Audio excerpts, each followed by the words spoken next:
The child did not cry, and in the land of Umu-Aja, where every newborn announced its arrival with a cry that pierced the veil between the living and the ancestors, silence was not just unusual, it was an omen.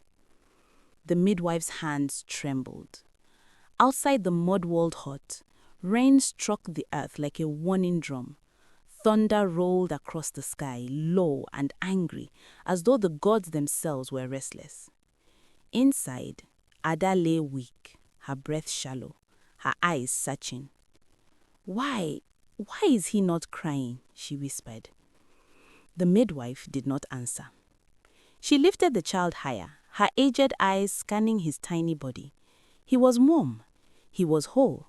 His chest rose and fell, yet his lips remained sealed, his eyes closed, not in sleep, but in something deeper, something unnatural.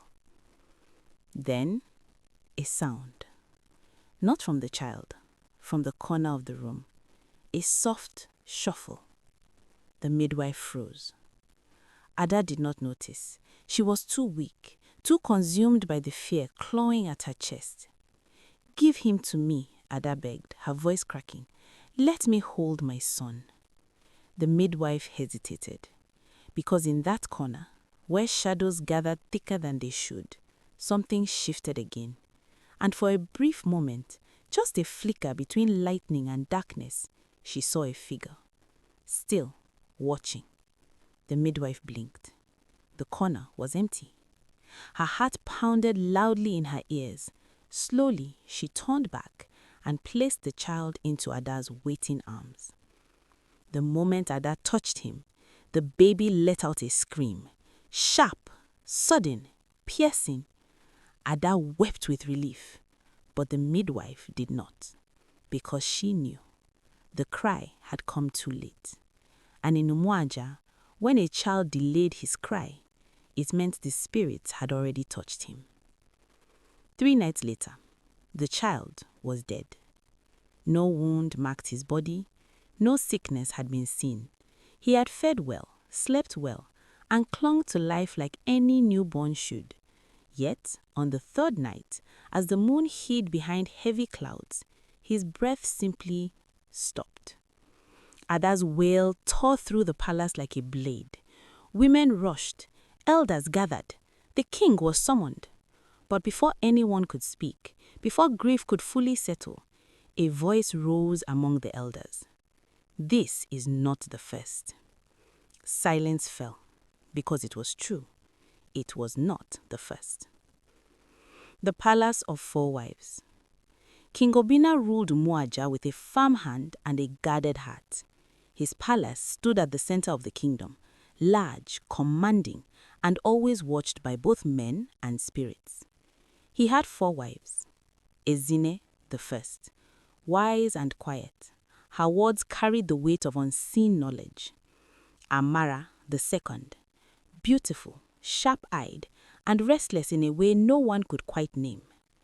Ada, the third, gentle, soft-hearted, now broken by loss. Amma, the fourth, fierce, outspoken, and unafraid of shadows. And within this palace, a pattern had begun to form, a dark one. Every male child born died.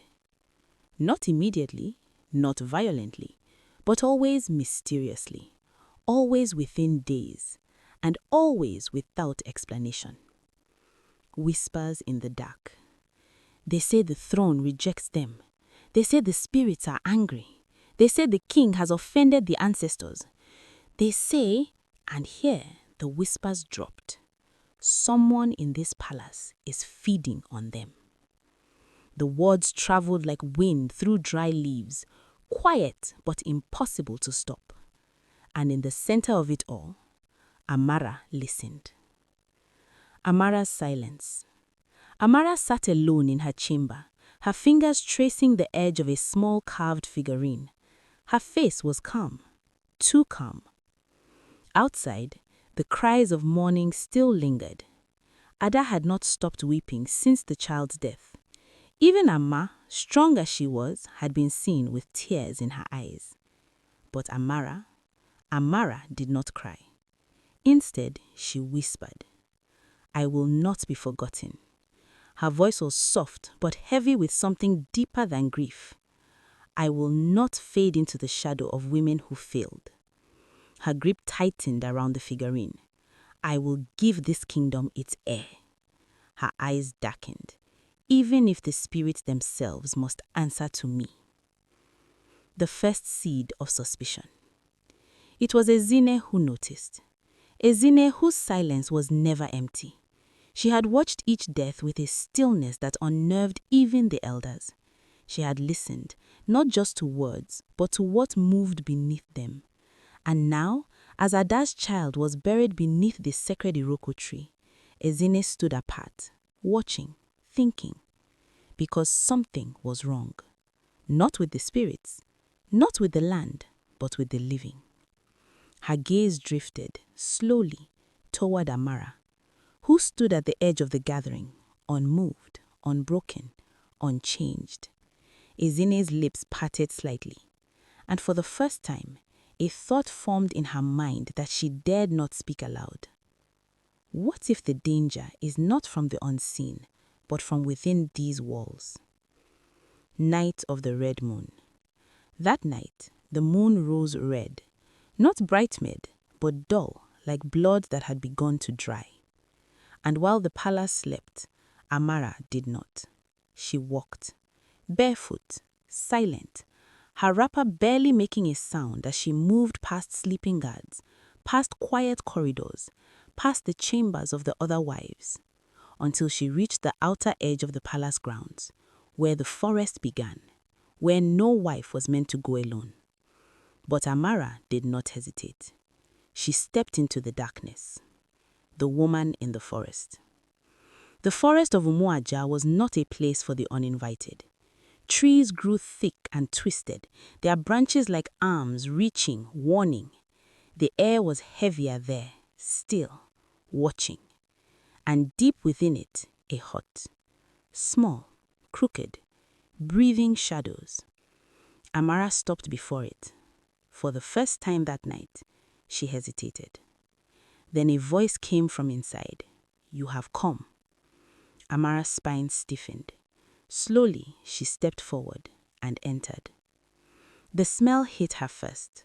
Herbs, smoke, something bitter, something ancient. Then she saw her. An old woman, or perhaps something that only wore the shape of one. Her eyes were too bright, too knowing.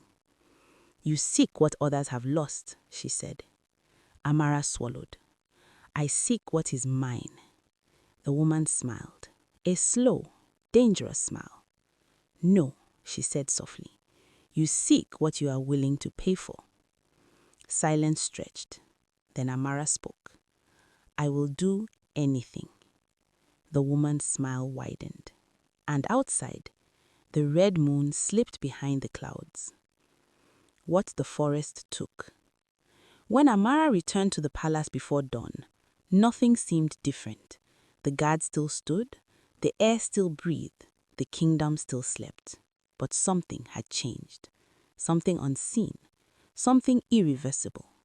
And far away, beneath the roots of the sacred Iroko tree, where the children were buried, the earth shifted, just slightly, as if something beneath it had begun to listen.